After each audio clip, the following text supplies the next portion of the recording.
Okay, the 6 people there. Test. Just check. Go. Check the box.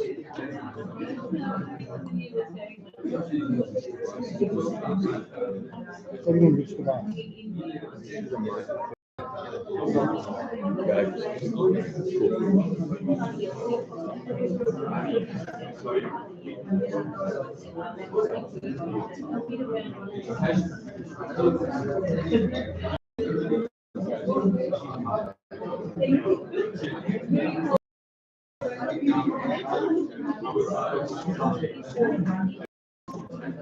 Welcome, everyone. Alrighty, running slightly late, but that can be given people a chance to find parking. I'm just going to make sure stragglers are coming in.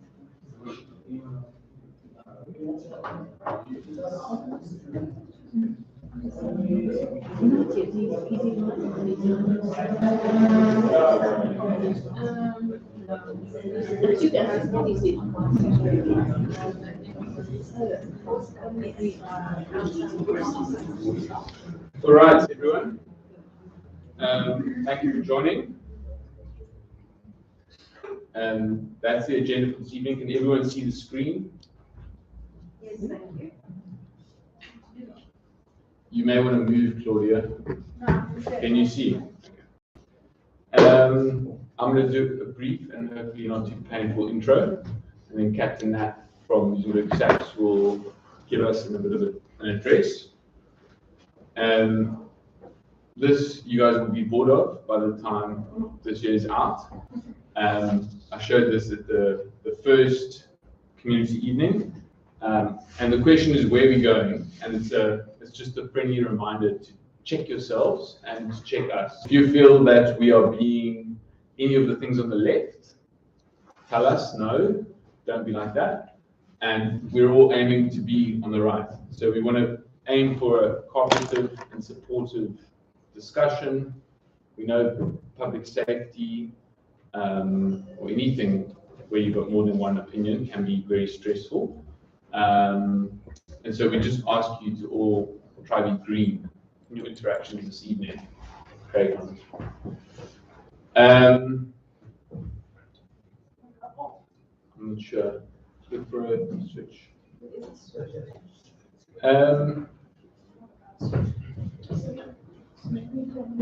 By way of introduction, we look much nicer on the screen than in person. You guys will notice a new face up here. I don't know if any of you guys noticed a new face. Yeah, I'm an old face now. So Jesse will address us later. Jesse's recently done the interesting task of signing up, stepping forward to being Director of Public Safety. And yeah, your impact's already felt, Jesse, so thank you. And if you guys don't know Jesse, make sure to meet at the end.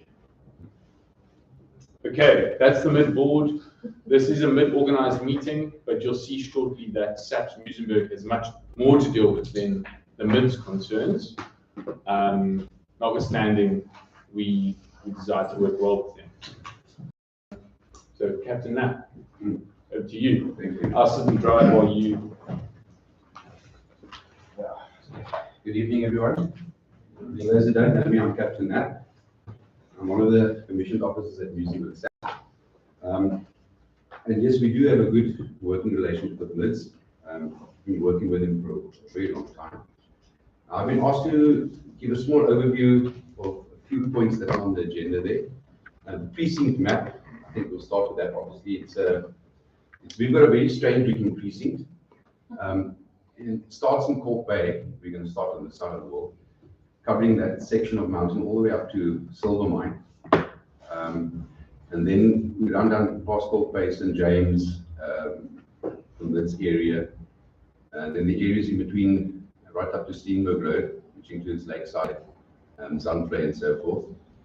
The whole of the Muizenberg precinct on that side of the M5, which is, as we all have noted, has grown and expanded tremendously.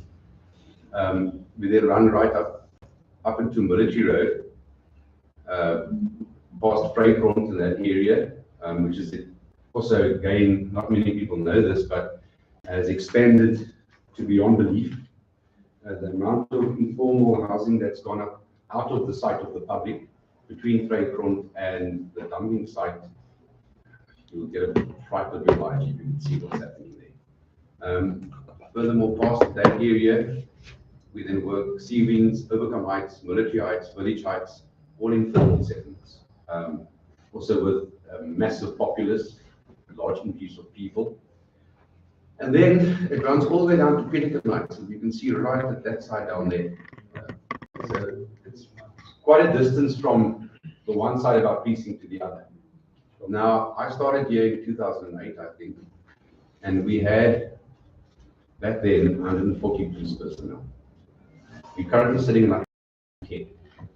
So we've gone backwards in our manpower, and we've gone forwards in the growth of our population. Now, anybody with a bit of nog will understand that obviously we're going to struggle. Crime has increased, the opportunity to commit crime has increased with the expansion of our precinct, and we've not just stagnated, we've gone backward. It's a huge problem, not only with our station, it's all over the Western Cape. There's just not enough policemen to do the police work. So we've had to look at other innovative ideas to try and get assistance. That's why we work closely with the MIDs and the SRA and Port Bay. We work closely with neighborhood watches. We work in tandem with security companies. So we've got a good working relationship with everyone. What I do think needs to happen though going forward is we need to somehow all get onto the same page. We do still work in a bit of a silo, each entity. And I think it's sometimes very difficult when you're working with businesses like security companies, because they've all got their own interests to protect. We've got the business of fighting crime, and we don't make much money. We don't make any extra money fighting the crime. So yeah, that's our precinct. I want to touch a little bit on our challenges, and I've spoken a little bit about manpower, which obviously is our biggest challenge, because they can give us 10 new buckies, they can give us all the equipment. If we don't have the manpower to man, people power. We don't have enough women and men to man those vehicles.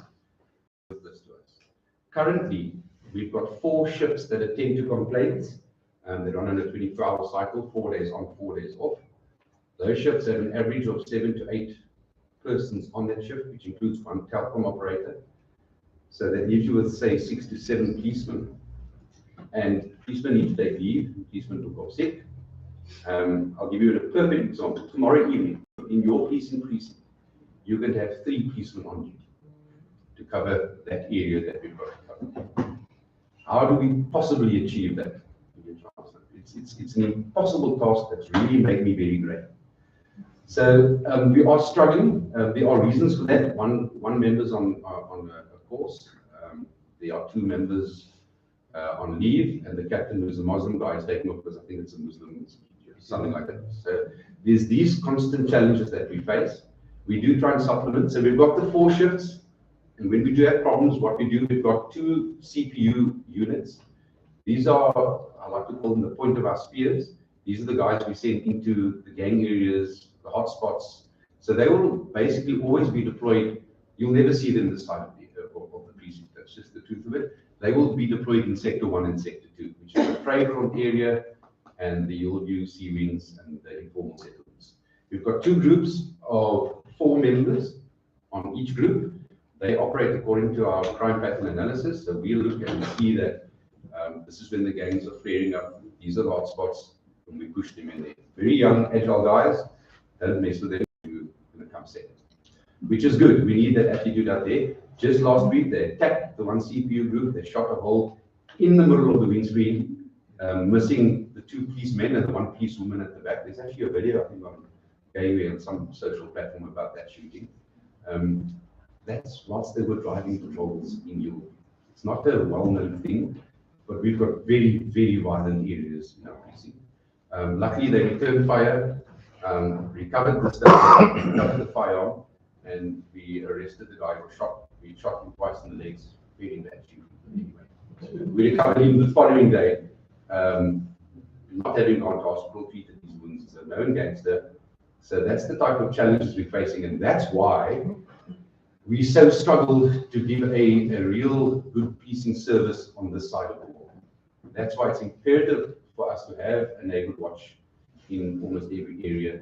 I'll talk a little bit about the community blue. He's the young person sitting here. That's also something that I'm going to discuss now. So we need the neighborhood watches. We are in dire straits without the neighborhood watches. We do have, I think, a good relationship with the neighborhood watches that are structured. We've got, speak on correction now, where we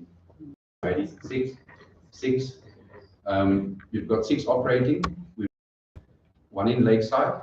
We've got 1 in Constant Park, 1 in Sheraton Park, 2 in Sea Winds, 1 in Yieldview. And that's it, I think.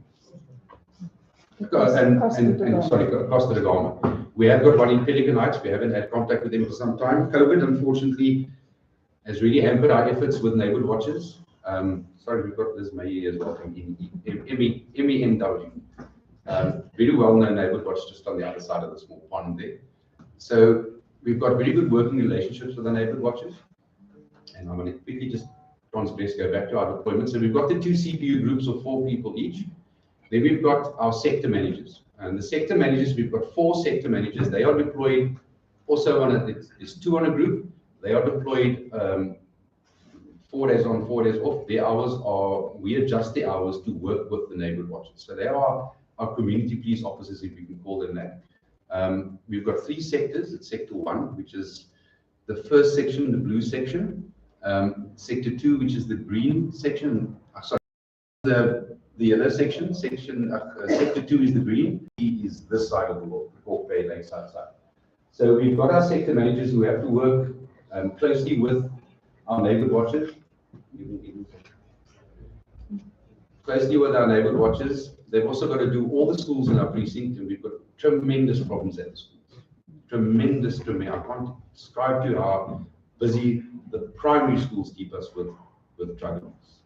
With the amount of data that's being utilized by these communities, the children in these communities, the way these kids are behaving, Judge Dennis, what is his name, Dennis Davis, did not consider his decision very carefully.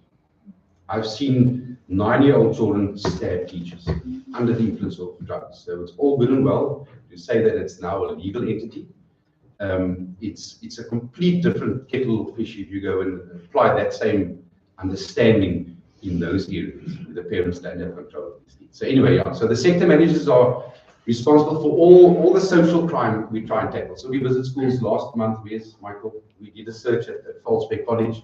So there's a lot of other things besides just doing normal police work that we are responsible for. Our sector managers, like I said, we've got 4. 2 of them are on leave, meaning we've only got 2 left. So they are working currently just the 8-4 shift, straight shift, which is hampering us tremendously because what we do every Friday and Saturday, we try and have an operation with a different neighborhood watch, utilizing our sector managers, which works well because it supports the neighborhood watches in our area. All right, so that's, I'm going to stop there before I go on to the community blue. Let's see if there's anything that you guys want to ask about what I've just presented. Yes, sir. Cooperation with security companies. Yes, sir. It could be channeled. Yeah, I don't want to seem negative towards the security companies because we've actually got a very good relationship with all security companies. All the bosses phone me on a regular basis when they need assistance, and we've approached them when we do have joint operations with the community blue guys that I'll talk about now. We get assistance from most of the security companies, so we utilize them during our operations as well. You must understand, in South African law, and I don't know if everybody knows this, but if you, as a policeman, you between the ages of 16 and 60, and I give you an instruction to assist me whilst arresting someone, you are compelled by law to assist me. If you fail to assist me, I can arrest you. So we utilize that. When I'm working with a neighborhood watch, or I'm working with community and blue members, or with a security company, and I'm alone and I'm walking footbeat with them, which we often do, and I've got 4 people to search, I can then give instruction to the guys that are assisting me to do the system search there. So that's how it's a force multiplier for us, and we utilize that. I must also just further add that we've got a very good cooperation with the local law enforcement as well as the local traffic department. On a regular basis, we have 2 roadblocks a week, 3 roadblocks a week in actual fact. And it's just a call from me, and I've got assistance from those guys. So we've got that working methodology with those other law enforcement agencies, and it works very well. Any other questions on the crime? Yes. You mentioned you went from like 114 people to having 10. Are there any reasons for that? What are some of the main ones? Members have retired, members have taken transfer, members have been promoted, and they do advertise posts very slowly. I mean, I look at the situation now. We have lost in the last 8 months. We've lost 2 colonels. Captain Musasa, one of our officers, was killed, murdered whilst on duty. There's another 2 officers that went on retirement. That's 5 commissioned officers we've lost. That's half of our management. So you've got like 30 vacancies that are unfilled. Well, we've got resources cut. No, they don't cut. They never cut your resources. They let the resources just go and don't fill the posts, and that's our problem. And I will tell you why. If we look at and the responsibility of filling posts at any station precinct is the provincial commissioner. If you take the provincial commissioner and he takes a look at the crime and he looks at our crime in our precinct, and yes, our crime is underreported because of where our police station is situated and other reasons. But if you look at our crime and you compare our crime to Google-headed Kailicha, we are such a small percentage of the contributing crime in the province. That provincial commissioner is very obviously going to put the resources where it's needed. Another big problem we face is if we shoot ourselves in the foot if we are successful. So if we, with a little bit of manpower we got, are surviving and sort of stabilizing the crime, then they look and they say, no, but these guys are fine. They've got what they've got. They are dealing and handling it. We put the resources in other places. So it's a horrible sort of situation that you almost need to fail. But then I'm failing you, and we're failing this community. I mean, we can't fail. It's not possible for the police to fail. So we've got to work a little bit harder and sometimes work a bit smarter. So that's why we're trying to really, after COVID, rejuvenate all our partnerships that we had prior to COVID.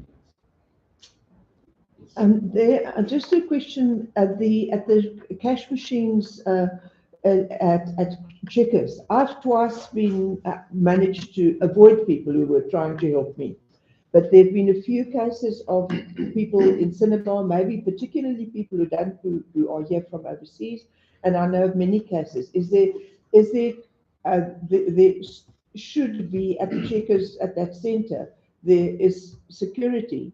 But I have a feeling that they're not able to stop the people from harassing people and losing thousands. I know of several people who've lost. I don't see how they cannot be able. I mean, it's surely their duty to accept that's private property.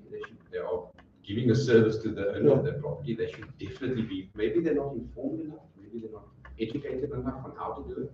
And maybe that's exactly where we're failing as the custodians of it, in that we should be having more regular meetings. And I know Simon suggested just last week he wants to have a weekly security meeting. Yeah, so it's something that's definitely going to happen. And I think that those platforms we can start maybe educating them a little bit better, because it will be very difficult. I can't put a policeman at the ATM. No, but I think one should make sure that whatever the security company who works there is also part of the team. That's perfect. Is there any plan to digitize the workings in when people come to report crimes, and that sort of sometimes happens? I want to roll my eyes so badly. You know, I joined the police a very long time ago, in 1987, 86, long time ago. We didn't have computers then, we had typewriters. When they brought the computers in, when they digitized us a little bit, we were told it's the end of paperwork. I can take you to Muizenberg Police Station now. I can take you to some of the bathrooms. I can show you mounds of paper.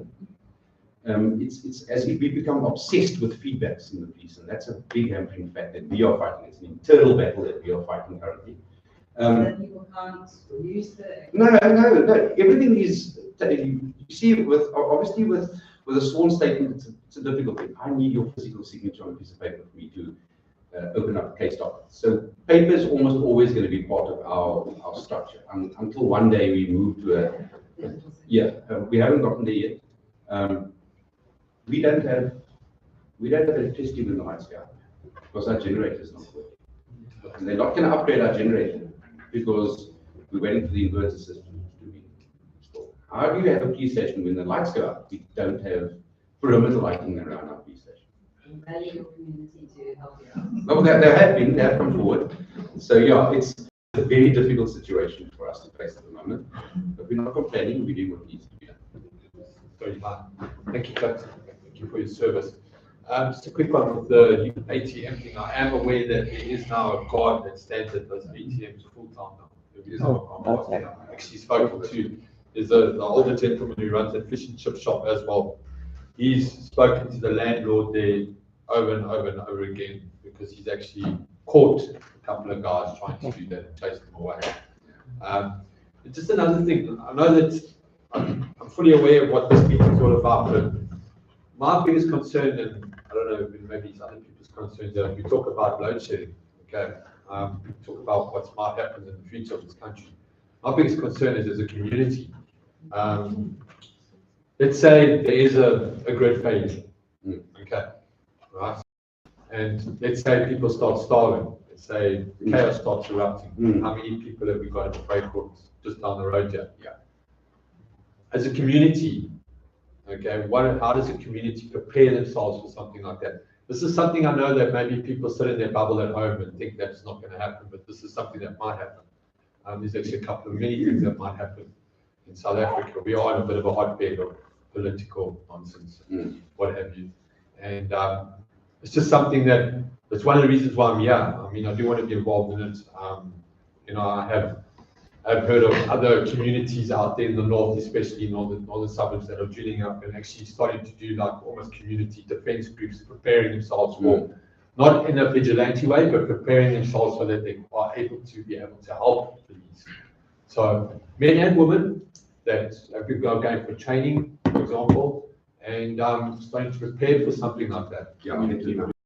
But it's just something that I'm sure some people would like to know about as well. I mean, how do we prepare for the worst? It does come, heaven forbid it doesn't, but I mean, It's not going to come, but in the event of it, something bad going wrong. If we have a total grid failure, obviously, you know, we as SAPS, being a militaristic organization, we've got mobilization orders. So we've got a sealed file that gets updated every single month on our mobilization orders. That's only allowed to be opened if there's a case of an emergency. So we, from SAPS side, know what we'll have to do. We'll mobilize every single policeman in the country. They'll come to work. Obviously, from a community's vantage point, the one thing we don't want to encourage is vigilante groups. That's the last thing we want. That's why I say community groupings like neighborhood watches are vitally important, because that in itself is the mobilization of the community. That would then carry over. If we had to go to some long dark night, we would have those neighborhood watches to call upon. And then when I touch on the community in blue, I will also I'll address that a little bit about how we try to mobilize the community through this idea. Any other questions? Is there any way that civilians can assist you guys? And I'll give you some examples. So let's say, for example, you have a real police person manning the phone. There's a civilian maybe helps. Can I go back to the community in blue? Exactly what you're suggesting is what will come out of there. And then the other thing is, like, in terms of reporting crime, you know, highlights in media where we could put something together very quickly that literally represents, because a lot of people won't even report crime because it's too much hassle or whatever it is. And also you don't want to waste your time often on very trivial stuff. But nowadays, I mean, and this is, I suppose, according to the law, like, but you know, electronic communication acts. Many people can fill in a PDF, digitally sign it, and send that work or not. Now you've got to lift your right hand and say, "Self me God in front of me," for that thing to be legitimate. Even if I'm reporting myself and stuff. You see, so yeah, cell phone's slightly different if it's been lost. You know, the reporting of crime, what makes it vitally important? And let's be bluntly honest here. most house break-ins, most theft out of motor vehicles, most theft of cell phones, never going to be investigated. They're never going to be investigated because if there is no clear evidence to begin the investigation, where is that detective going to start? That detective's got murder dockets that he has to investigate. He's got rape dockets that he has to investigate. Most of those dockets are looked at. The commander looks at it and sees that there's no leads. He will sign it off and put it in the store. But the importance is, it's been reported.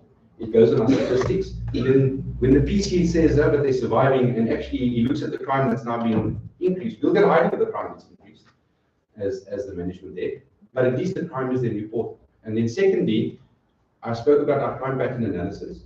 We sit every week, we have a crime combating forum meeting, the management at the station, where we look at reported crimes for the previous week in relation to the previous year, and we then do our deployments according to that. If crime is not reported, we're not going to deploy in your area because we're not going to know that anything's actually happening with you. So we need to get the community to understand it's not always about solving your crime. It's about letting us helping us to prevent the crime happening in that area again. I was saying, I used to live in Berkeley. Yes. Berkeley, they had this BKM. Yes. So people would report a crime that they normally wouldn't go to the police station. People generally only go to the police station if there's insurance involved, right? Because they have to. But in Berkeley, they actually got a much better handle actually how many incidents were happening, because it was very easy for us to go on the web page and go, how do we get to that? It's difficult because Muizenberg precinct is not Berkeley. Many people like to make the comparisons to Fishhoek as well, where they've got this great methods of working. They don't have vast informal settlements. The challenges we have, I'm not saying that's not a good idea. The best outcome is for you as a citizen to make the effort to go report the crime at the police station. It's all good and well reporting it to BKM or to your local neighbor watch. That doesn't count as a reported crime. I can't say, well, hold on, we've got drastic problems here, we need more deployment on something that's reported to BKM. Yes, sir. This problem that you've got with load shedding, and you only get one generator, which Doesn't work. doesn't work. Yes. What alternative have you looked at? Our alternative currently, we've got roadblock generators, so the small portable one. You'll see it standing outside the station. We full start that thing when the lights go out, and we've got one light burning in the police station. That's what we've got. Although there's hope at the end of the tunnel, I have, because of, I think, what was the High Court ruling, that all SAPS stations have to be excluded. So management have now, and I know the quotes have already gone in for a $250,000 inverter to be put in on the station. So I'm hoping that that will be sorted out within the near future. Yeah, so that's it. Community blue. Yeah, can I go on to community blue? I'll talk about that. So the community blue concept is a concept brought up by the National Commissioner. It is, the idea is to mobilize people in the community that maybe don't want to form part of a neighborhood watch. Although everybody that we've currently got 13 trained community blue personnel. We've got a total of another, I think, 31 applications. It's mobilize the community to give them training from SAPS, issue them with a uniform, and then use them in conjunction with SAPS at different places in our precinct. Whereas a neighborhood watch will focus on the identified demarcated area. A community blue member is being deployed at my BS. He gets deployed or she gets deployed where I see the necessity. So what we did with this grouping, we've given them training over 2 Saturdays. It's not a serious training, there's no physicality to it, but that's still coming. So we've given them training over the 2 Saturdays, and let me tell you, I've never seen a more motivated little squad of people than this group. They bother me every single day asking me where can I deploy them. Today we had a roadblock where we used the community blue members at the roadblock. So I think it's a very good idea. We also issue them with bulletproofs. Not side-ons, but bulletproofs, because we're worried about their safety, obviously. We do not send them into hotspot areas. Some of them stay in those very hotspot areas. So for some of these guys to come and work in Muizenberg, it's like a bicycle ride. They stay and work in Yellowview as neighborhood watch person. These guys are the real heroes of our area that go. I've got scenes in Yellowview where I've been the only policeman on the murder scene, and I've got the neighborhood watch guys helping me. securing that scene and giving me a little bit of protection. Now, the community blue is a sort of a step up from that, in that we utilize them all over the precinct. We actually got sponsorship from MIDS. They sponsored a portion towards the uniform. We are looking at completing the uniform, getting them pants and so forth and boots. But I think it's a great idea that we will try and spread to the precinct. The concern I've got, however, is that they differ from neighborhood watches in that they cannot be deployed outside without a SAPS member. There has to be a SAPS member with them at all times. We will tweak that a little bit as we get to the festive season, and depending on where we deploy them. We could deploy them almost, I think, very much alone in Port Bay and on the beachfront and that. But we could never deploy them on roadblocks. They haven't got the police authority. They are acting on our authority under the Police Act. But since they've started, how long have you guys started? I tell you, they've worked everywhere. We've had operations in the precinct. I think we've had an operation here once. So we try and move them, join up with the local neighborhood watches, and it's been excellently received everywhere. Everyone's very much enthused by the idea. And we've got to be tentative with what we do, because I cannot expose them to unnecessary danger. They're not police personnel, they are volunteers. But I think it's a great initiative. It's something that I want to start doing in different pockets of the precincts, but I don't want to take away the idea of having a neighborhood watch in this area, in the Muizenberg village. I think it's vitally important. I think the neighborhood watch is going to be there, because I'm going to utilize them in different parts of the precinct on a daily or every second, third day. I don't want to do that to the neighborhood watch, who is meant to be responsible to look after your area, your houses, his or her neighbors. So we don't want to detract from the neighborhood watches. What we can do is try and establish the neighborhood watch. Then they can apply to join the community blue from the neighborhood watch, and we can utilize them on certain operations. But I tell you, it's worked very well, and I just see it growing from strength to strength. So I think the community blue is an idea we can expand on, but I don't want to detract from establishing a functioning neighborhood watch in this area. Yes, sir.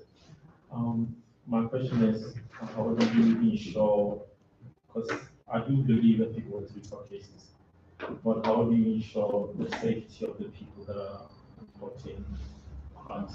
Because what I've seen a lot, especially obviously against if somebody sees stuff like that in the community and they want to report stuff like that to the police, how do you ensure the safety of those individuals? Because a lot of times people's like, I don't want to go to the police to tell them about this issue because I'm afraid that somebody in there will tell those guys and then will get attacked. So how do you ensure my safety if I come to you? It's a massive problem we've got, especially in the informal settlements in the areas where there's gangs operating. These gangsters are absolutely ruthless. I'll give you an example of a young boy that was killed. A gangster was shot dead, and his father was just going around asking witnesses to come forward. The Saturday after the murder, his father was repairing the front wall. They drove past and shot him dead.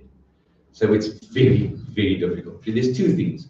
Obviously, reported crime. If there's murders, nobody complains. We put in the statement. We don't take a statement from you to say that this one was shot. We are the complainant as the state.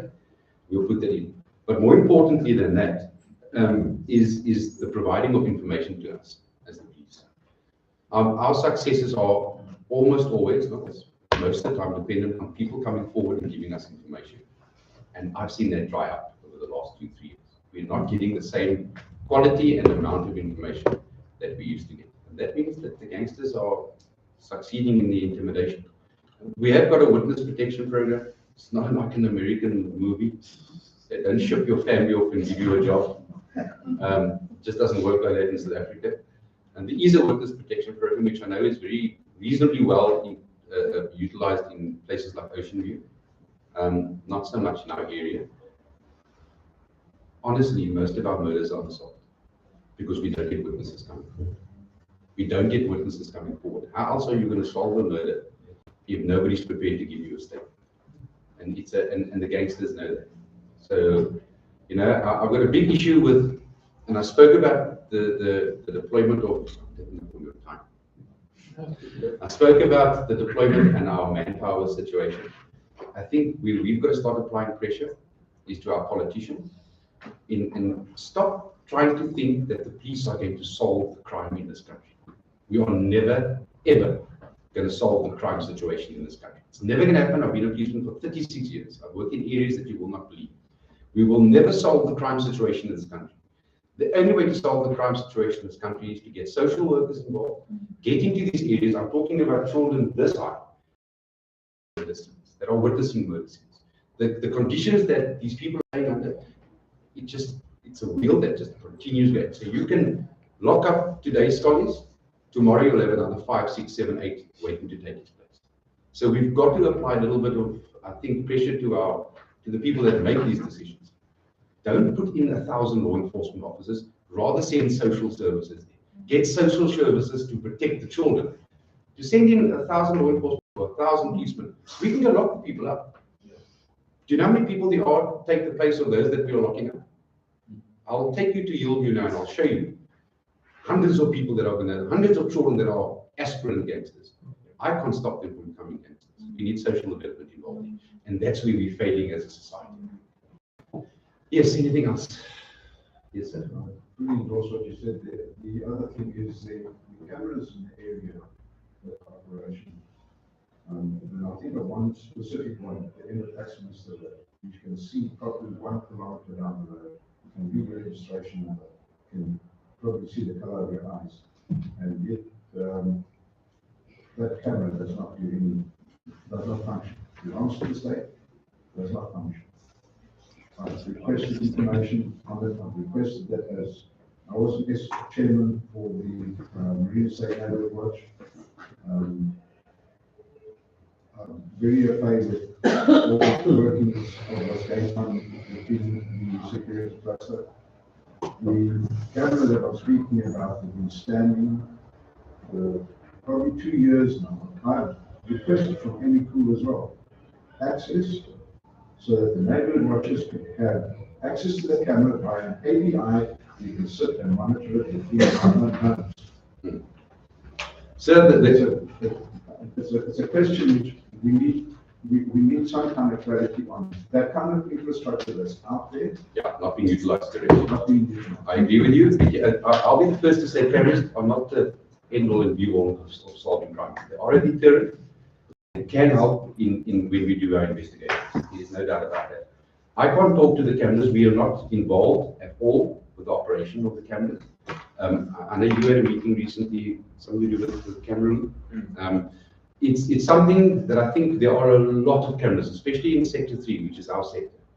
It's something I think we also need to look at, is how do we, and I'm not here to criticize politicians or talk about politicians, but I think definitely we need to partnership all of our efforts when it comes to the cameras. I know the SRA and you guys are also looking at getting a bit closer in. So we need to do that. We actually just need, and I say this, as SAPS, we cannot manage and do everything. We need somebody else to stand up and say, this is what we're going to do, and that's why I'm enjoying about the bids at the moment, and bring us along. We'll give you our input, but we need you to actually take charge of the idea. So the camera systems, I think, are important, and we are going to try and partnership a little bit better.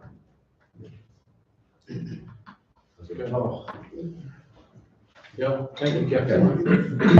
Yes. I'm sorry. I'm Sipo. I'm one of the security from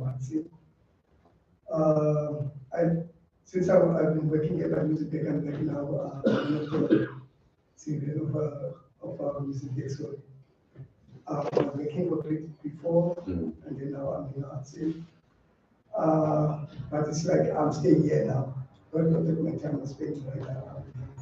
I've been experiencing a lot of things around here. And then there's a thing, but let me go straight quickly to shorten the time.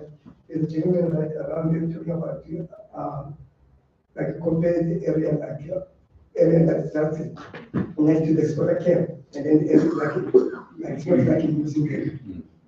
But I got that Muizenberg could be like that, or it's like that, because of we have to prepare. If you anything that you go to prepare, you have to prepare like as Muizenberg is next to the Squatter camp. Because there is that mountain there. There's a lot of that mountain, I know. And then there is a lot, there is like escorter camp next to Muizenberg. Because the gangsters, when they want to operate here, they came from Capricorn, Lavender Hill, all over, but they meet there. And then they will sleep here until it's Swiss. Now there's a what's called load shedding. They know also how the load shedding operates. They know the And then time. they come out, spread the music, they do everything, and then they get information from the guys where they stay there by the mountain. So I try to say like that, we have to prepare as we prepare with the area that is next to this water camp. We're preparing protection around. I hear you, sir. Okay, right. And I hear that there's a guy that volunteer, guys that you said now. Yes, it would be good to have some people like them to operate with us all around here, so that we can show that there is another level of protecting the people around us. Then the last one, I want to ask a question, and I can see now. My colleague last, I think 3 weeks back, we were working night shift. He caught 3 guys. They're breaking the car. He caught everything from them. They are all their tools. And then he asked them to stay behind the wall. They come, before the police, they come, I don't know how long they come, but it's long time, after a long time. When they come, they only take only the tools and let the guy in front of my colleague go away. So what does it mean? What the picture that shows those guys? Unacceptable. Was the owner of the vehicle present? Sorry? The owner of the vehicle. Which vehicle? The vehicle that was broken. No, was she present there that evening? That evening was not present. That evening. Where was she? She was at home, and she was. They caught her, and then they told her that she must go and Lay a charge. lay a charge. And then when my colleague asked why you let them, I know this is how we know that. You see, yeah, that's unacceptable. You must understand that in order for SAPS to detain anybody, we do need a statement from the owner of the property or the premises of the property. If that woman, and I don't know the circumstances, if they phoned in, she said, no, she can only come out tomorrow to open a criminal case, the policeman can't detain. We cannot detain. We are a constitutional country, and everyone's got constitutional rights. However, a clever policeman would have still detained them for the possession of the implements they had. I don't know about the situation. I have said this before. Don't wait for 3 weeks for a public meeting to tell me that.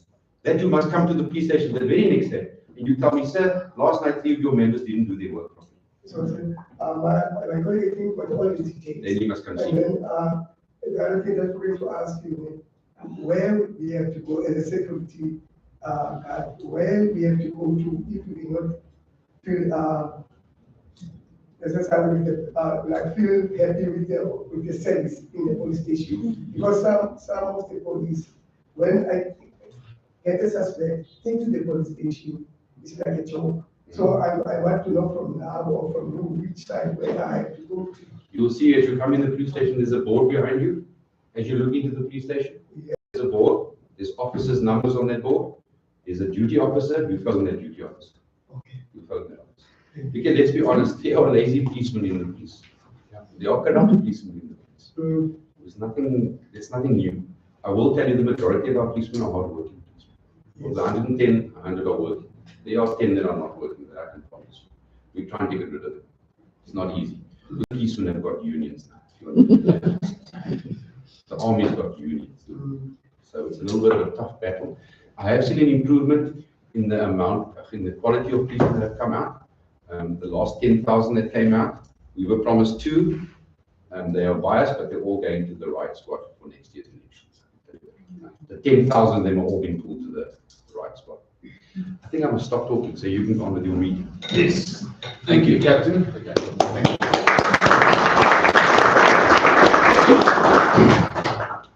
Right. I think the captain needs to be excused early, so if you need to leave now. Well, we'll sit a few more minutes. Okay, thank you. So I take him into the middle of the audio and take him to left. Cool.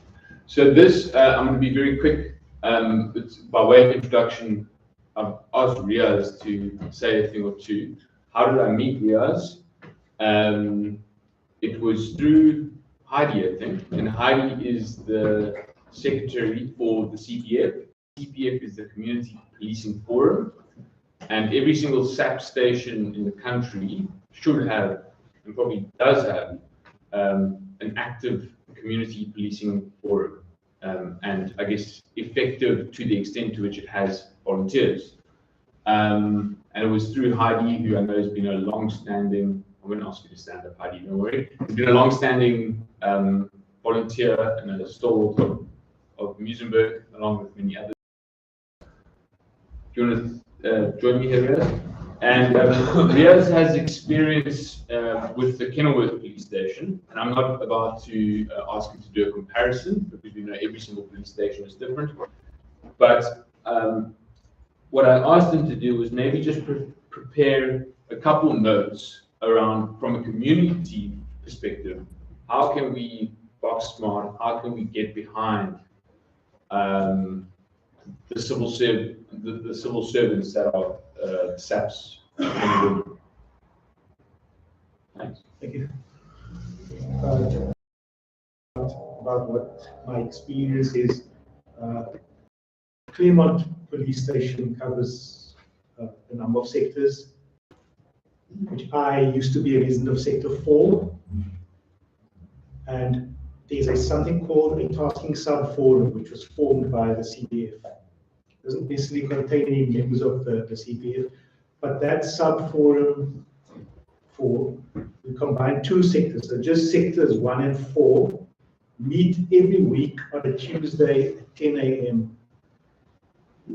That meeting is attended by the warrant officers who are the sector in charge of the crime of those sectors. So every week we get 2 warrant officers in that meeting. We get representatives from the neighborhood watches that are operating. We get representatives from all the security companies that have the majority of clients in that area. So in this case, it's ADT and Princeton and Campus Security. We get the 2 largest business areas, 3. It's Access Park, it's Kenilworth Center, and then it's the sort of a industrial sort of area just next to Access Park. They have representatives that meeting on a weekly basis. And then each sector is divided into sub-areas or areas, of which the area I live in is called Kenilworth Village, and each one of those has a representative at that meeting. SAPS has got they can release certain information about the statistics, not everything. There's a certain, like, for example, you can't know the street address and the name of the person to which the crime is being committed, but you are allowed to give us numbers. So all of us are informed about what's going on.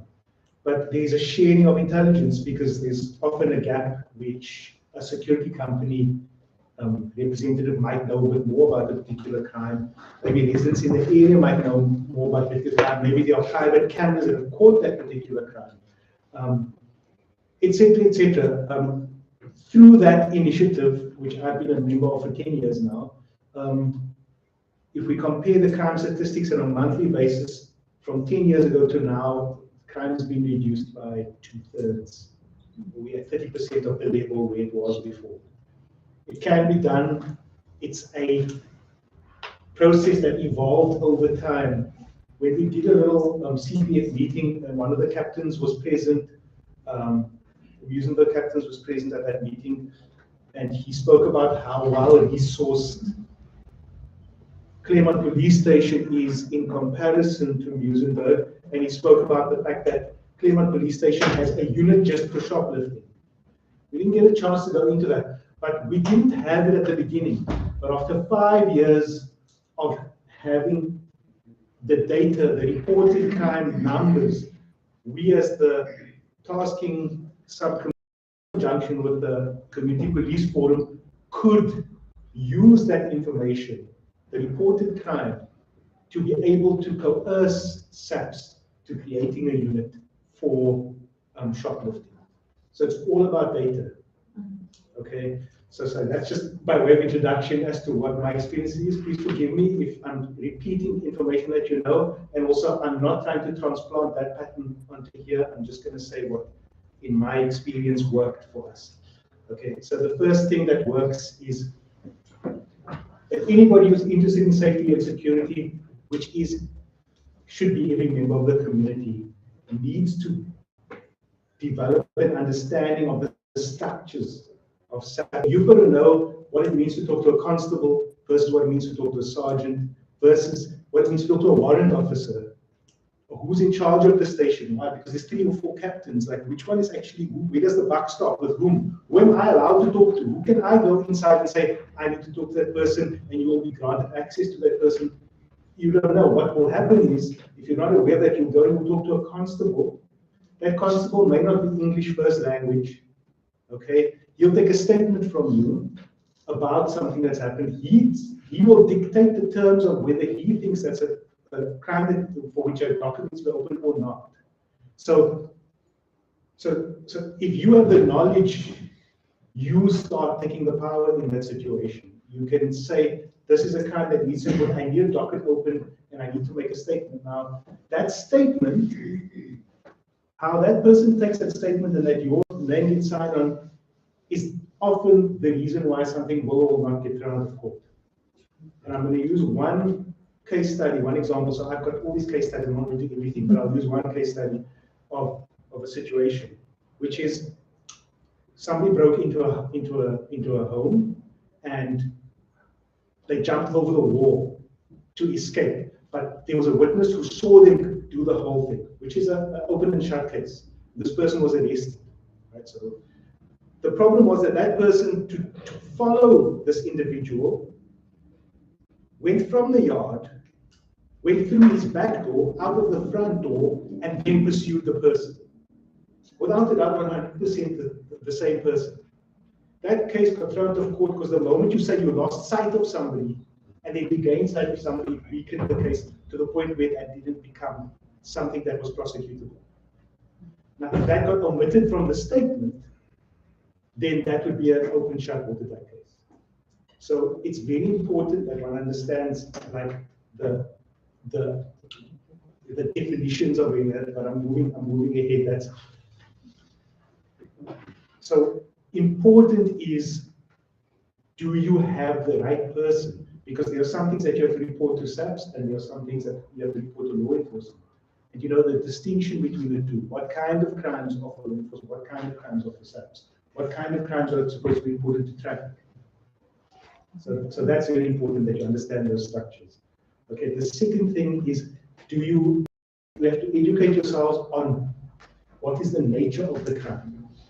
So for example, do you know the difference between house robbery and house breaking? Theft out of motor vehicle, malicious damage to property. Sometimes a theft out of motor vehicle is better prosecutable if it was listed as malicious damage to property.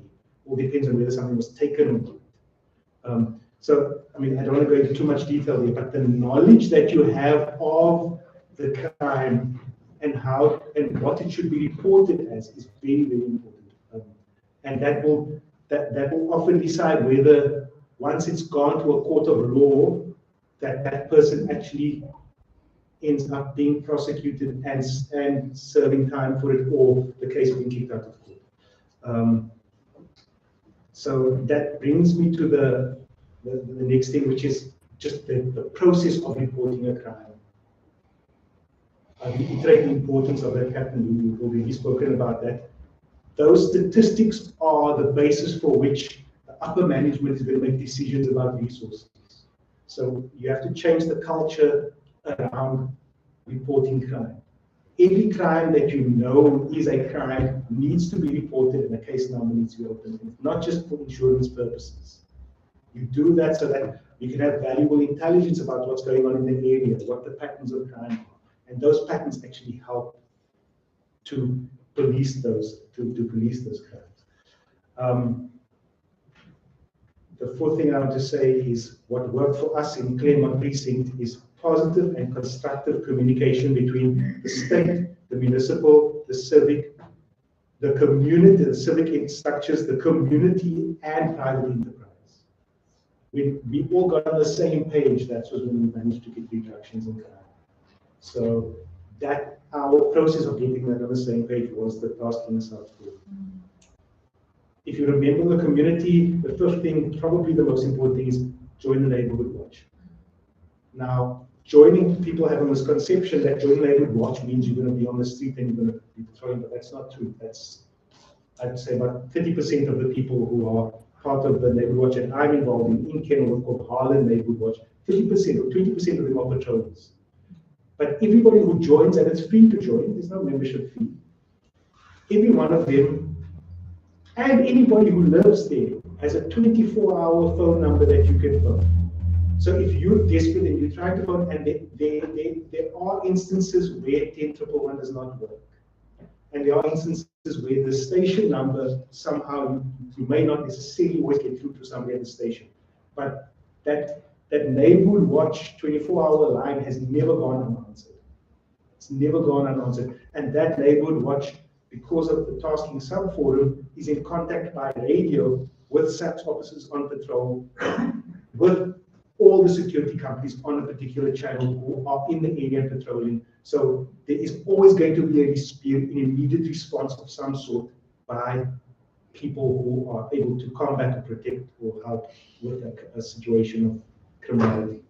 So join the neighborhood watch. Now, I'm not sure that there is a neighborhood watch at this point in time in this new area, but I would say it's an urgent priority. I just want to know the 24-hour number. Is that like a phone that is passed to people who are on duty? Correct, but it literally is between two people, the chairperson and somebody else, and they made that commitment. So whatever time of day. It's on and it's available and it will be answered. So then I guess the next thing is related to what I said earlier. I'm sorry, I'll finish up very quickly after that. It's important to understand the law and limitations of what SAPS can do, but also what you can and can't do. Right? It's too easy to. What I found is it's too easy for members of the community who are uneducated to just go, the police should do this, and SAPS should do that, and who should that should be done, where there hasn't been a constructive approach. If you don't open a case, you've disempowered SAPS from doing anything about it. And then if you don't understand the structure of SAPS, you know that once you open the case, it gets assigned a detective. And you, as the person who's opened the case, are allowed to follow up with that detective to understand what the progress of that case is. And your motivation to do that is motivation for that case to develop further. So that, but then also understand what you can and can't do as a member of the public. Like, for example, there are many misconceptions. There was a problem with street children committing crime in and around the Kenilworth Centre area. And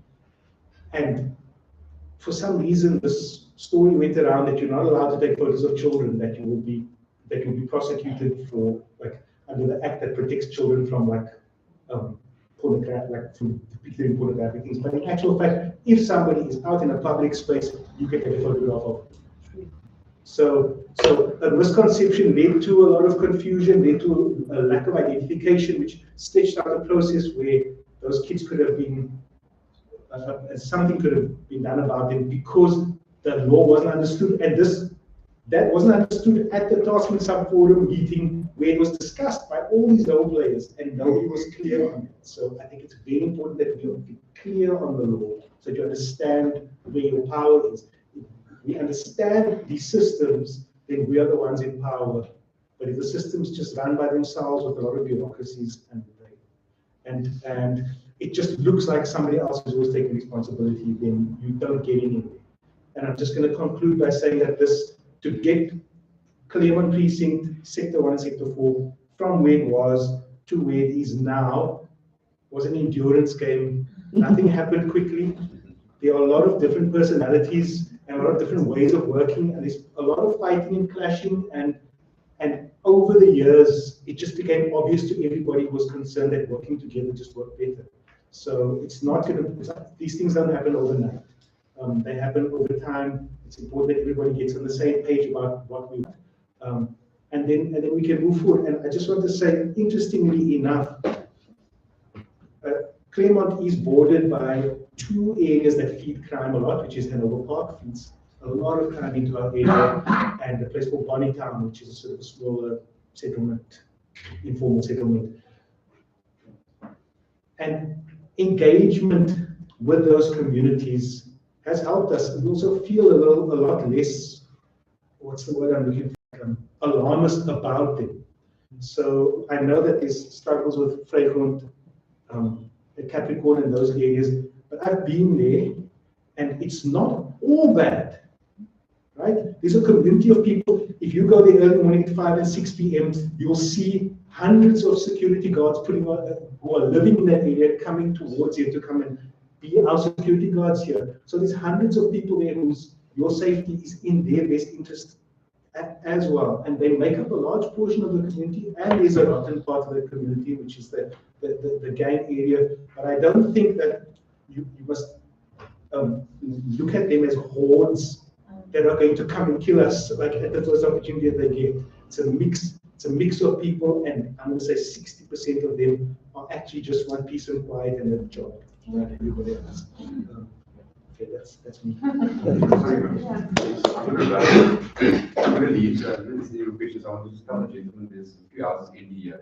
You can move this side so we will. He has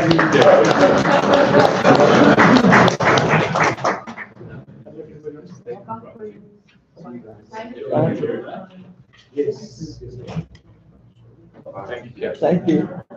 Simon, just there was a very particular initiative in Claremont, which was members of the community who wanted to contribute but didn't want to be at the coalface of crime, but somehow needed to make a difference. They joined in where they were taught how to take statements. So the initiative, which is still in development, the initiative was that SAPS representatives taught the legality of taking statements, how it works.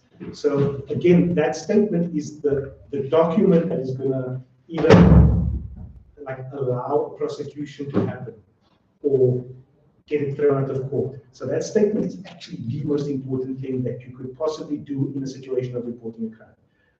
And so they taught the statement taking skill. So if you get to the police station, but then again, this is about knowledge of the law. And if you know this, but it's not compulsory for that constable or any police person to take that statement from you. You can write your own statement. You can call a lawyer, and you and the lawyer can sit together and write the statement in a way that is the most efficient way that will cause the result that you want from it. So you don't have to do that. So what SAPS, what often happens with SAPS is, if the crime has happened, you get to the police station, you're flustered, you often get a constable who's maybe not speaking the same first language as you, and that statement gets put together in a sort of panic state. You can go withdraw that statement, take a day, go to a legal consultant, if you draft a proper statement and come back and present that statement. And that will be a much more clear, concise document. Those bits of information are really important. So I think there probably is a way to get that training going. Yeah. I'm not necessarily a specialist in this department of statement taking, but I've seen it happen. I've seen it. Yes. I just want to add to what you're saying there. You are absolutely 100% correct. I've had a case thrown out. What happens is when you drop the statement, it goes to the prosecutor. He reads it. If it makes sense to him or her, it will go to court. If it makes sense to them, it's thrown out. So it's vitally important that that statement is worded correctly. Any other questions for Riaz? Mike? So you said, your crime increased by 2/3. That's an average number. Whatever improvements. Yes.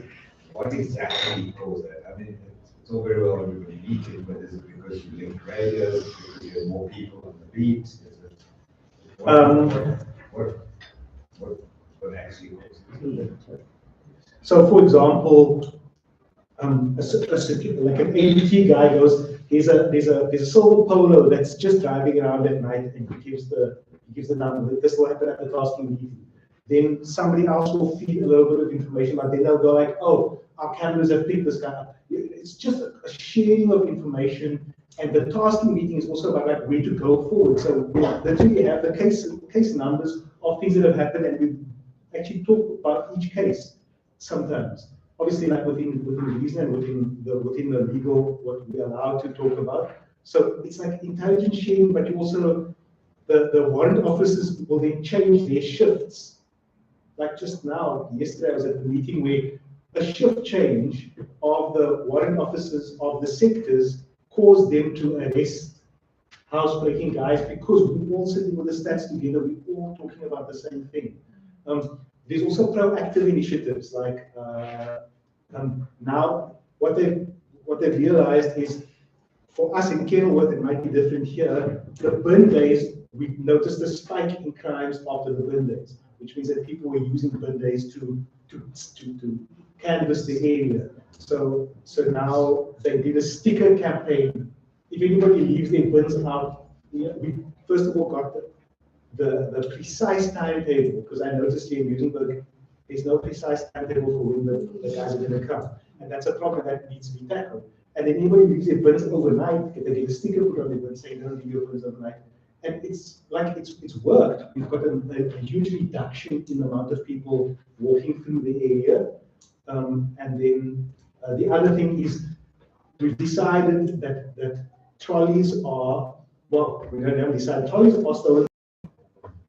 Right? So now there's an initiative to take trolleys away from people who are just, it's another excuse to ramble through the area and the amount of time we find stolen goods in the trolleys. So now trolleys are being confiscated and returned to the, and that has also reduced. So Yeah.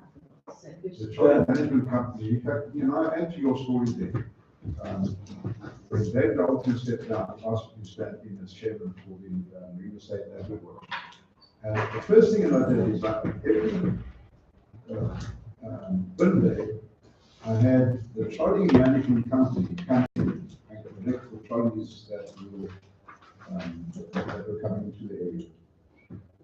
So, I mean, but everybody does it. So the neighborhood watch does it, the security companies, and we've actually asked the telecom service area if we can leave those trolleys there. So even there, all the businesses will cooperate together, so we bring them there, and then those companies come and collect them.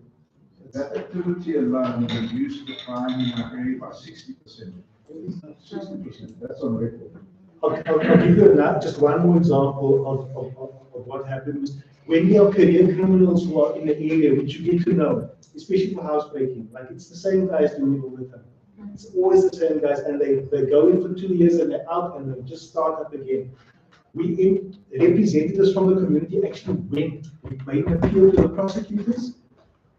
We got all their dockets, all the files, we compiled the histories together, and then we go and actually sit there in the courtroom and see that person is not just put in for another 3 or 4 months, and actually I go, this is a career criminal who's here all the time and constantly stealing. Because otherwise, it's like they don't have the manpower or the willpower to do that themselves. They just prosecute the person for exactly what they see in front.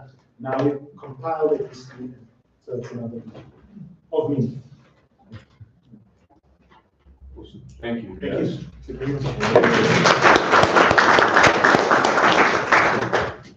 Okay. So I didn't explain it. The little yellow triangle is the mid, and hopefully that puts us in context, right? When it comes to SAPS, but it does give me a chance to introduce Jesse. And he's going to come speak briefly about where public safety is at the moment. He's probably 7 days on the job. He's got a family, so he'll tell us maybe a little bit about why he ended up making the decision to join. And then we'll wrap up with some more Q&A and a look at how you guys can actively get plugged in. Okay. So how much time do we have here? Take 10 minutes. 15. Okay. I just need to get my. Thanks for joining. What's really going to happen is Simon's going to show us a couple of slides, and I'm going to talk to a few of those slides. And I would really like to encourage Q&A more than me just going through these slides. As you mentioned, I started like maybe 6 or 7 days ago. In that time, we've covered a fair amount of ground and understanding what our assets are from like a safety and security perspective in using it. How we are looking to utilize those assets, so how do we make it an active network, how do we involve the community. A lot of what I wanted to say, I was thinking of, or what we've discussed on paper over the last 5 days, has already been mentioned by Nat and by Rios. Most of it is around the ownership of the space. So the ownership of safety as a byproduct in Muizenberg, the ownership of security by street, the ownership of a neighborhood watch, the ownership of being involved and using each other's information. So I can't really see these slides. Is it cool if I stand over here? Yeah, of course, stand there. Okay, great. So we understand already what the geographical area of the mid is, some of the metrics. I think we can maybe move on to the next one. But the gist of what I want to talk about is that it's not as simple what we've learned over the last couple of years, just as residents and local birdies, by watching Mountain Man, by watching grids, by watching others fumble about. But it's not as simple as handing over your safety and security over to the service provider, paying an X amount of money or an escalation and saying, we're going to make our area safe, and we want you to live in these streets, or whatever the case may be. Without a working operational plan, an SLA in place, and without us working closely with our service provider and maybe linking our communication to a single network, we are kind of in the dark, like Riaz mentioned, with structures working past us or above us. So I'd like to, my theme tonight is ownership. Ownership from us as individuals on a street level, ownership on a business level. It doesn't have to be a large amount of participation, but there has to be at least some level of participation in the community. Some of the projects that Simon's kicked off as acting security or safety director, whatever we're calling it, as the upgrading of LPR cameras. Those are slung away, beachfront cameras. So, I mean, there's been a lot of talk around the camera network and what it does, and is it activated? Is anybody watching it? Somebody is watching it 24/7. How do we activate that network instead of having dozens of cameras sitting around the neighborhood, being monitored or not being monitored and being after the fact? How do we make it more proactive? So this is a part of the safety and security plan. A control room upgrade, we'll speak to that in a minute. I'll speak to that quickly. So the control room upgrade, what we're looking at doing there is centralizing the control room, which is currently with Mountain Man, it's sort of co-located within. We feel that there may be a lot of merit in assessing whether or not that control room should be a mid-control room and still utilizing Mountain Men or any adequately qualified private safety provider to man the control room in terms of monitoring of the cameras, as well as providing the people on the street in the form of controllers. Further to that, we're looking to link arms with the city. Some of you may know that QMEC is a large service provider that the city pays to look after the civic center and the beachfront. To date, we haven't had a good operational connection to them. It makes sense that the city's paying for a couple service providers. Those should be, because we're all co-located geographically, they should be linked into a single operational network. That's some of what we hope to gain by making it a mid-control room as opposed to a private security provider. What that looks like and how it's managed, that's still yet to be seen. Besides just the QMAP, there's a bunch of other supporting stakeholders, countries, places, that are sitting around us that we're not really working with as well as we should. A lot of the information on the left-hand side, I don't want to skim over it. I can't really talk to it. It should be in the security plan, something we are working on. It's only been a couple of days. We're going to put something together before the end of next quarter. CCTV network. I'll talk to this. Yeah, basically that's just an example of what one of them look like. We won't give you the locations of all of them because obviously it's a bit sensitive. We're looking at assessing the adequacy of them. Power backup is a challenge. We've luckily got a lead recently where through the SID network, of which there are about 50 in the city, we've managed to connect with a provider that looks like they've got a good power backup solution. So, yeah, we're also working with Optitel to see how we can bring down that cost, 13,000 Rand a month on fiber alone for a non-profit company, aiming to keep the security, keeping the neighborhood safe. It does go a little bit onerous. Yeah. So just a quick question. Yes, How sir. do you keep all those lenses clean? Well, I haven't introduced Michael Lazarcon, and I won't make him stand up, but he's our mid manager, and he devised the simple solution of a water gun. So very simply, there is like an anti-mist sort of film you can put on, but the cleaning team is, especially now, or especially when the southeast is blowing, Exactly. walk around almost daily and make sure that they're clean.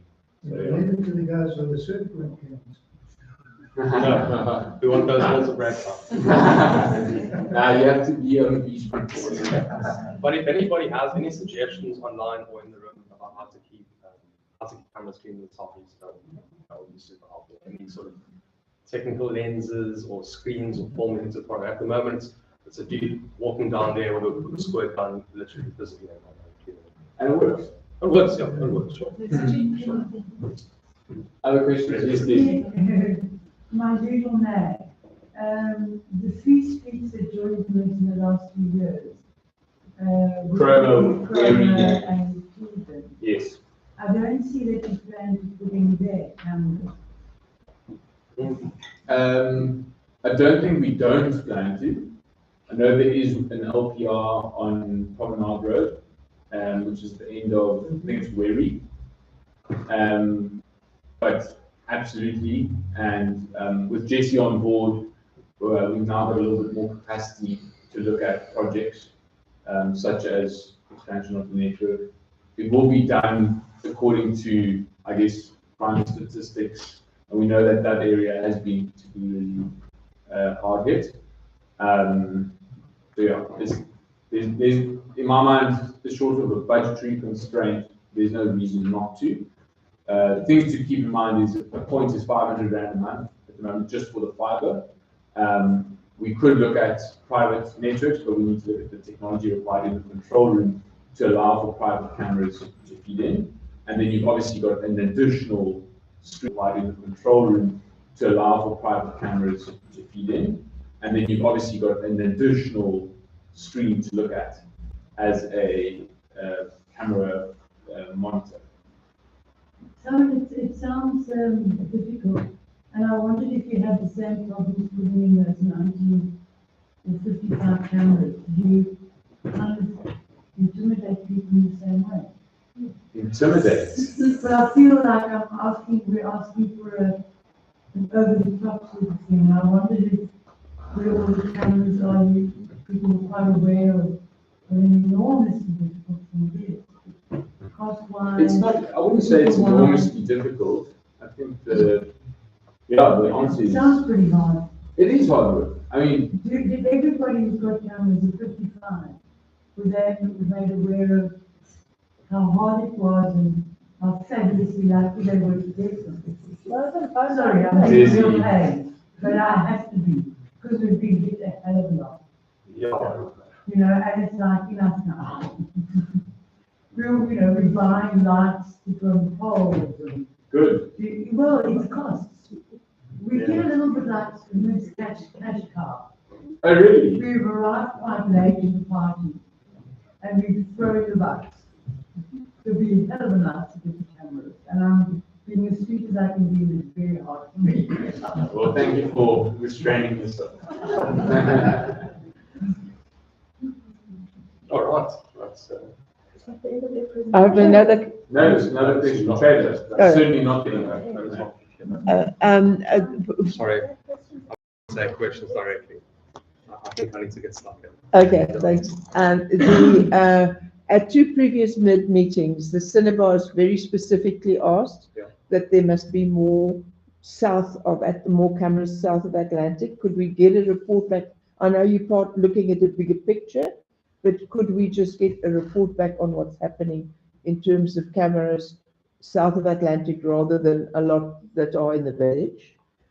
Secondly, we've also we've got a building that could be a very useful lookout place. So as you are planning, do keep that in mind, that we would gladly make some of those spaces available. You know, that can be part of the planning for quite an effective camera location. So that. Cool, excellent. Yeah, sorry for my hesitancy to speak about the camera network. It's only because I haven't myself, up until this Friday morning to come, I'd done a full assessment of the cameras. Put my foot on the ground, walked around, looked at what the cameras look like, what are the strategic cameras, what are not assessments of the cameras. Put my foot on the ground, walked around, looked at what the cameras look like, what are the strategic cameras, what are not strategic. I've been doing analysis of it. Does that match crime statistics of the last year? So to really maybe have a more smart approach than instead of just putting cameras up in streets and faults. But how do we, think about it in a more intelligent way? How do we become a bit more proactive? But I'm happy to be able to present a plan to security once we have a plan. Thanks.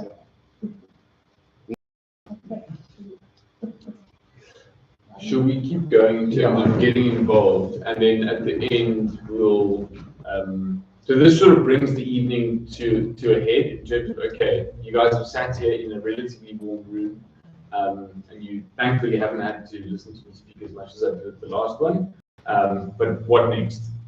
So I'll let Jesse speak to that. Oh, what next? So I mean, we spoke, Riel's gave us an amazing amount of insight into what community watches and their subcommittees do. Captain Knapp has been very vocal about it. What we would like to do is, we've met a couple of neighborhood watchers in the Southern Peninsula, Cornwatch, Scarborough's watchers and keepers, and a couple of really successful neighborhood watchers in the Deep South.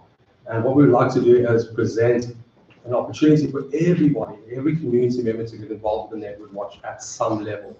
Whether that's joining a team, it could either be it could be an observant team, it could be a team that has the ability to go and sit with SAPS in their office and write statements. If you're so inclined to be that involved, that would be great. But we would like to encourage every single member of the community in MID to get involved in the neighborhood watch in some form, whether it's a form of a donation monthly, whether it's joining a specific team, and we'll present what that looks like at the next subcommittee, also security subcommittee that you guys put together. I'm correct? Really, it's just the fact that we need to get involved, and we can do that by a neighborhood watch, and that is one sort of leg of what a safety plan would look like.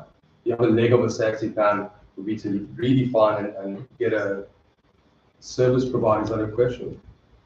Get a service provider involved, and a service provider that looks at a decent amount of SLA attached to it, and a decent amount of ops manager from the rest of the community. And then finally, the last leg of what we expect our security plan to be like in the next couple of weeks is having a centralized data network. So having a place where service providers that are operating within Muizenberg, and I think it's about 6 at the moment, 5 or 6, and those that are operating around Muizenberg, whether that be an actual, paid service provider like Mountain Men or Grid, whether that be a neighborhood watch, or whether it be an SRT group, whichever group is sitting around us and within us that is concerned about public safety, to be able to tap into a single point of contact and be able to feed into the control room, so to speak, and have a bit more visibility and be a bit more proactive in our security. Moonlight Meander? Moonlight Meander, listen, I don't know too much about the Moonlight Meander. Was something that was pretty cool back in the day. I think it was a full moon walk. I was much too. Okay, I can tell the story. From we start in 2008. We started an NGO called Safer Together, and one of our activities, we raised funds for different community safety issues, and we had till COVID killed it. We had monthly meanders on Saturday evening, once a month, closest to the full moon, and I've had so many people. But I can't run alone. But I've had several people who've spoken, and actually 6 people who couldn't be at this evening's meeting that I will follow up, but I'd like to work with you. The important thing is, until we've got a working neighborhood watch, all SAPs to walk with us, we can't take the responsibility of having 100 people walking on the beach without someone. So we used to have Heidi was one of them. Frank was, we walked with a radio in front and a radio at the back. And so, and it was it was listed internationally as a family event for tourists and so on. So we'd like to revive it. I'll get it started, but I just don't have the capacity to run it. So I think if anyone else here is interested, that might be another part of what you do, of being involved in our community safety. Cool. Over to Q&A. Yeah, let's leave some time for questions. One of the things we did promise, and I'll rather preempt it than wait for it to come up, was a question around, this was sort of the marketing person in me, personal questions. Who can I call when there's a homeless person sleeping outside my house? And now there's like a technical answer to this. And luckily, Phineas and Jesse are both here. Phineas is our Director for Social Development, and Jesse, Director for Public Safety. So there's a natural tension there, you guys can imagine. The strict thing is, according to the bylaws, you can't have people sleeping in residential areas, right? But what we don't want to do is have an approach, which is the first thing we do is we just call law enforcement and we apply force, right? So there needs to be some sort of, in my mind, give and take, which means that if it's a person during the day engaged with the MID, we monitor there's the business group, there's a general service request group, which you can see a link to on our link tree. You can post a note there and we'll make sure that Anna, who's the current contractor we use to assist with the active leg of social development, which is engaging with destitute people, would be made aware of it, Michael as well, and we would come around them. I mean, sometimes people like Claudia would notice someone and just assist. So if you don't feel like assisting yourself and being proactive, like Claudia might call the number and we'll assist. But we also know that there's a link between people who maybe hide under the cover and use their location to be eyes and ears for slightly more organized crime. And so we should be, I think, strict in terms of how we deal with people, especially like after the hours of darkness. So I guess the recommended approach is firm but fair and humane. Yeah, so that's the one. Many of these other, I think, have been addressed already. Many of those acronyms at the top are community watches. Riaz, you made some notes around understanding law enforcement versus SAPS, etc. Probably more than we can explain tonight. Maybe we can do, I don't know, a short video of you explaining it, or we'll come up with something to get out to the MID membership to get that information out there. So let's go to the more broad Q&A before we let you guys go home. Can I just ask a question relating to MID? The Muizenberg Improvement District, is that centered just here where we are tonight? Muizenberg is quite a large precinct area. Are you planning to expand a bit further out later on? I think somebody has mentioned this to me a little while ago. Yes. It was in discussion. You Liz. I'm Liz. Okay, nice to meet you. Thank you. So that's my, are you just going to keep it to where the central area is? Or are you going to look at it expanding further out? Yeah, we would love to. You're going to balance the cost of servicing additional areas with the income that you would get from that area. Desi mentioned, the people that have been there now end up paying for the services of the newbies, or, there's different ways of spending that. So it must be fair and transparent. But yes, absolutely. If you go onto one of the map links, you can add a filter, which is the proposed areas that we would like to grow into. It requires about a 60% vote in from call it the target area, and it also needs, I think it's a 70% agreement from current membership in order for that growth of the area to be made effective. my opinion is that we would probably be able to function at a higher level of sort of efficacy if we increase the annual income to probably, 5 million plus. When you look at all the things you want to do, what it truly costs to appoint a quality public safety provider, expansion of a network, and then also the more sort of second order interventions such as quality social development, etc. Are you going to bring this out to the community in meetings like this? Yes, or? yeah, I think we probably will. I often have people in real estate ask me the question about how can we become part of this. That's why I'm putting this question out there now. I think it's just to manage your expectations, also a matter of cost versus recovery. So you have like X amount of units in that space. They're going to pay you, but what is the cost to service them? So, I mean, from a sentiment perspective and wanting to grow the media, sure, but there has to be like an actual cost analysis done from the city, as well as from the different partner organizations to say, yes, we can do it, and this is what it would look like, or this is the roadmap for implementation, etc. So I think just to manage the expectation, while we would like to grow it, there needs to be a really solid amount of work done. You take real estate, that's just a little residential. It's not really a business, it's a school, and that's as far as we go. Yeah. So we need to know how you would fashion the cost of something like that. Yeah, we can get kind of creative, right? We can say they want the service. Are there any commercial properties or zones or industrial zones that are close by, related to, or next to, that we could potentially, incorporate? So there's a couple of creative ideas that we could probably look at. If you don't mind, I'd like to know how they go. I will connect with you because part of what makes it work is that in the area that wants to join, we typically ask to have an organizing committee for, and it sounds like we may have the new chairperson of that organizing committee with us. You're probably well connected after years in the Naval Watch. Yeah, Claudia, you had a question.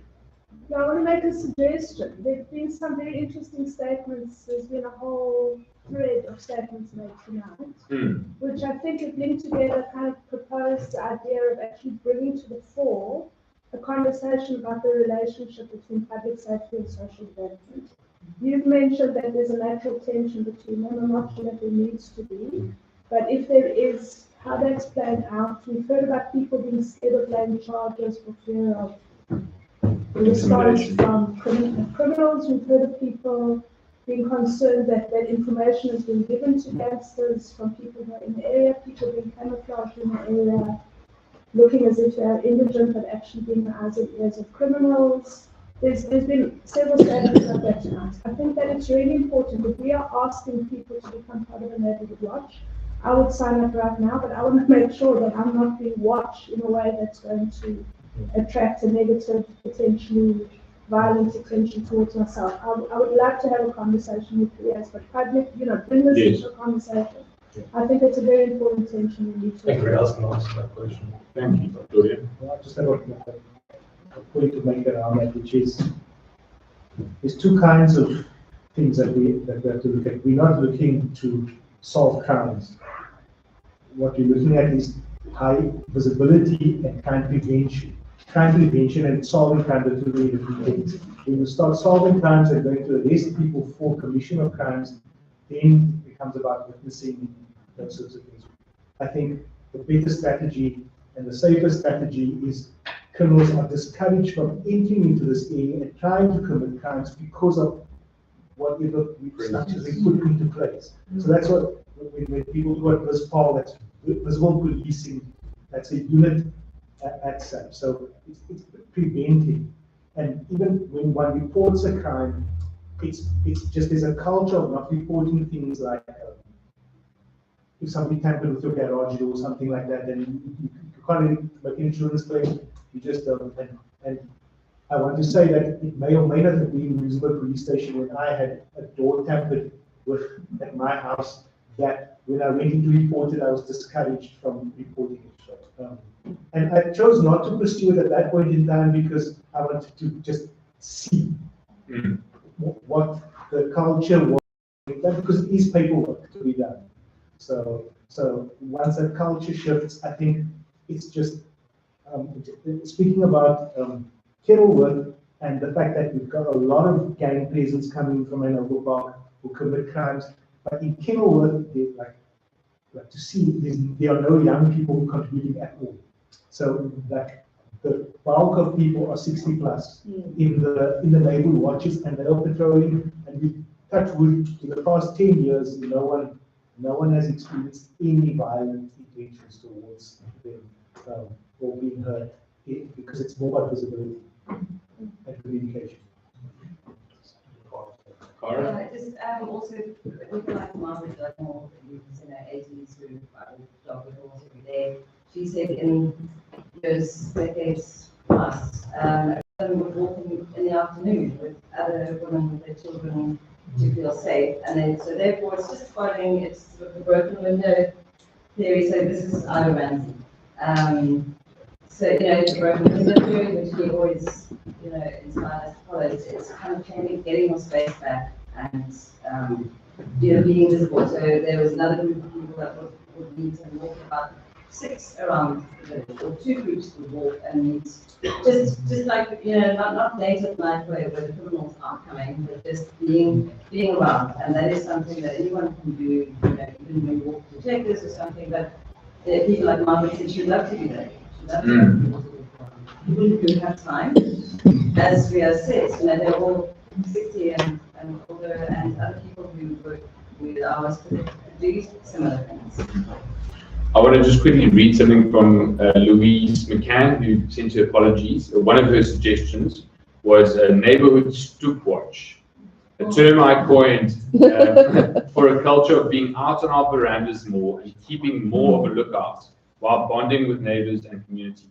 Make an effort to have a morning coffee or an evening drink on your stoop. Spend more time on your pot plants. Curtain which is welcome.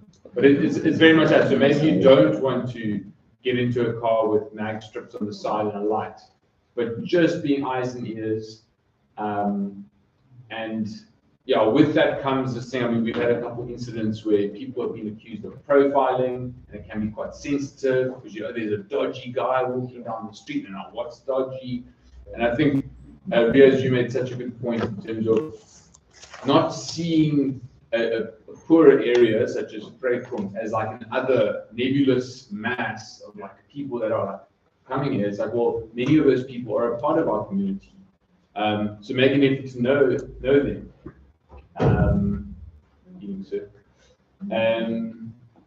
But I think first and foremost, we need sign-ups, right? And somebody will click a link, put the name down, put the email address down, and then interact with like, what level of service do you want to do? Do you want to walk to checkers in a bit? Do you want to take statements at the police station? Do you want to patrol? Do you want a radio? Can you pay for a radio, etc., etc.? At what level of the structure would you like to get involved? Cool. Michael, you can cut the recording there. I think some people need to go, so if you would like to leave, please feel excused. There was a point from either, and then Mike, I don't know if you had a question. Sorry, just before anybody one just wanted to answer your question around the security guard, the assets, the checkers. We've made a note for it, and I've spoken to the